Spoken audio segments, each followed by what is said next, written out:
అందరికీ నమస్తే అండి. హైదరాబాద్ నుండి కోయంబత్తూర్ శబరి ఎక్స్ప్రెస్కి వెళ్ళాము. హైదరాబాద్ నుండి ఆఫ్టర్నూన్ 12:30కి శబరి ఎక్స్ప్రెస్ స్టార్ట్ అవుతుంది. కోయంబత్తూర్ వెళ్ళేసరికి నెక్స్ట్ డే మార్నింగ్ అవుతుంది. కోయంబత్తూర్ దగ్గరలో ఉన్నాము. ఇక్కడ కొబ్బరి నూనె ఎక్కువ వాడతారు కాబట్టి కొబ్బరి చెట్లు చాలా ఎక్కువగా కనిపిస్తున్నాయి. మంచు కూడా చాలా ఎక్కువగా ఉంది. కోయంబత్తూర్ రీచ్ అయ్యేసరికి మార్నింగ్ 8 అవుతుందండి. ఇక్కడ అండర్ గ్రౌండ్ నుంచి ప్లాట్ఫామ్స్ మారాల్సి ఉంటుంది. బయటికి వెళ్ళాలన్నా కూడా ఇటు నుంచే వెళ్ళాలండి. యాక్చువల్గా మాకు 9కి ట్రైన్ ఉంది, కానీ మేము వెళ్ళిన రోజు ఆ ట్రైన్ క్యాన్సిల్ అయింది. సో పళని వరకు క్యాబ్ బుక్ చేసుకున్నాం. క్యాబ్ 3000 రూపీస్ ఛార్జ్ చేశారు. మీరు ఇలా బయటికి వస్తే మీకు అక్కడ క్యాబ్స్, ఆటోస్ అన్నీ అవైలబుల్గా ఉంటాయి. కోయంబత్తూర్ టు పళని ట్రైన్స్ కూడా అవైలబుల్గా ఉంటాయి. పళని వెళ్ళాలి అనుకునే వాళ్ళు ట్రైన్స్ అవైలబిలిటీ ఒకసారి చూసుకొని టూర్ ప్లాన్ చేసుకోండి. నెక్స్ట్ ట్రైన్ మళ్ళీ మాకు 2కి ఉందండి, కానీ మాకు టైం వేస్ట్ ఎందుకులే అని చెప్పి క్యాబ్ బుక్ చేసుకొని వెళ్ళిపోయాము.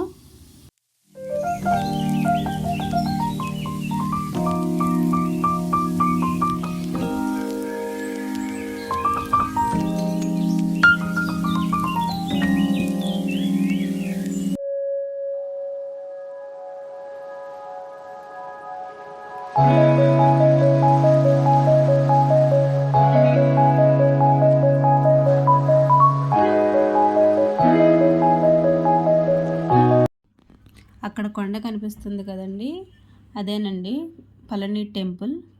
ఈ టెంపుల్కి దగ్గరగా ఉండే హోటల్ మయూరా రెసిడెన్సీలో స్టే చేసామండి.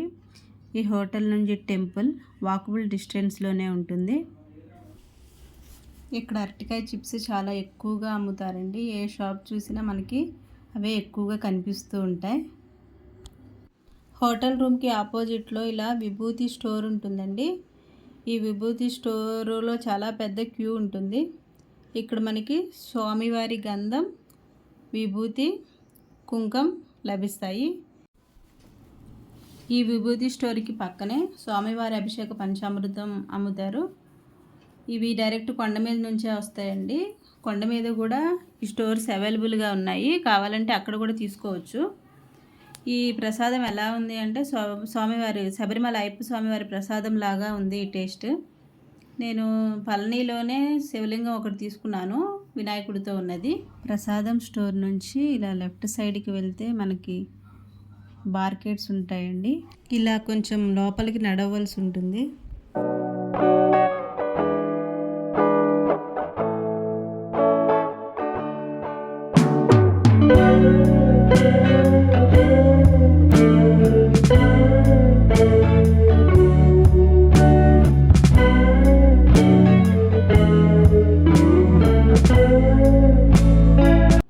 మనకి ఇక్కడ కనిపిస్తుంది కదా నెమలి విగ్రహం. దీనికి ఎదురుగానే కొండపైకి వెళ్ళడానికి మెట్ల మార్గం ఉంటుంది. మేము ఈ మెట్ల మార్గం ద్వారానే వెళ్ళాము. ఈ మార్గం ద్వారా వెళ్ళడానికి 1 గంట టైం పడుతుందండి.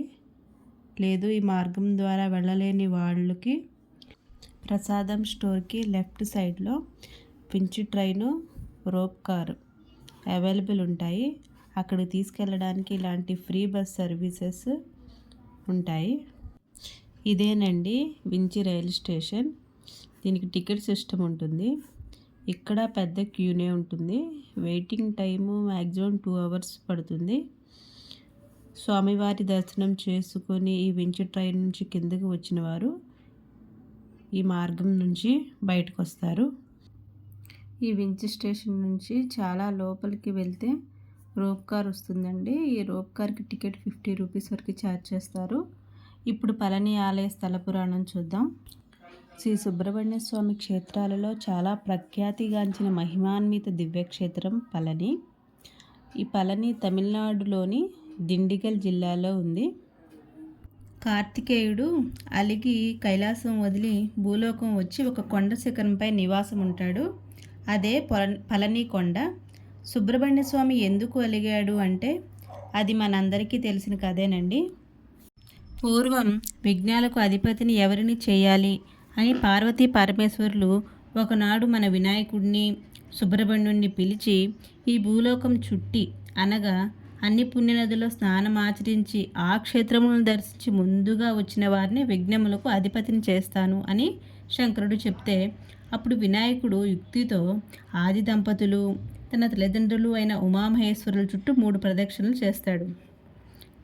వినాయకుడు తల్లిదండ్రుల చుట్టూ 3 ప్రదక్షిణలు చేస్తే సకల నదుల్లో స్నానం చేసిన పుణ్యం వస్తుంది అనే సత్యం తెలుసుకొని కైలాసంలోనే ప్రదక్షిణలు చేస్తూ ఉండడం వల్ల సుబ్రహ్మణ్యుడు ఏ క్షేత్రమునకు వెళ్ళినా అప్పటికే అక్కడ లంబోదరుడు వెనుతిరిగి వస్తూ కనపడతాడు.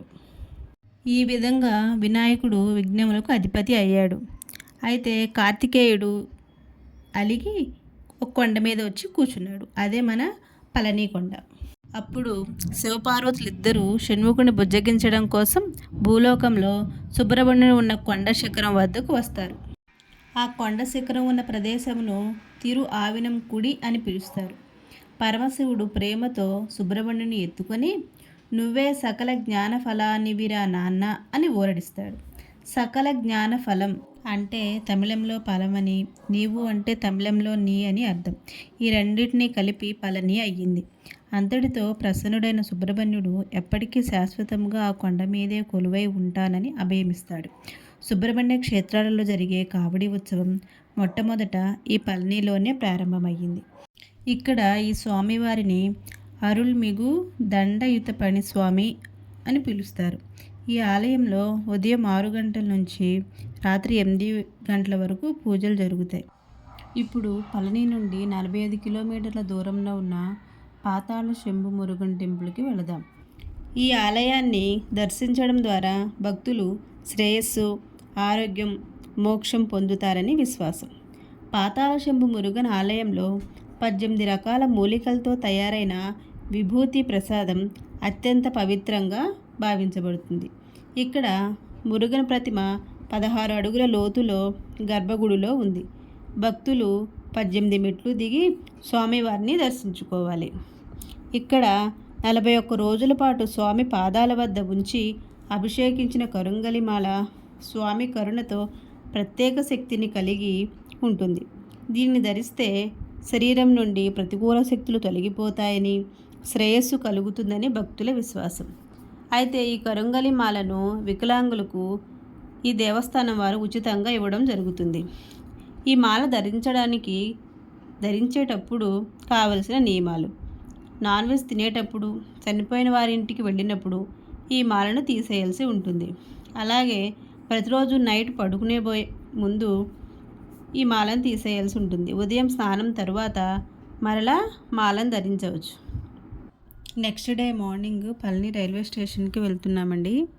9:15కి పళని టు కోయంబత్తూర్ ట్రైన్ ఉంది. ఇక్కడ పళని నుండి వెళ్ళే ట్రైన్ టైమింగ్స్ ఇవ్వడం జరిగింది చూడండి. పళని రైల్వే స్టేషన్కి చేరుకున్నాము.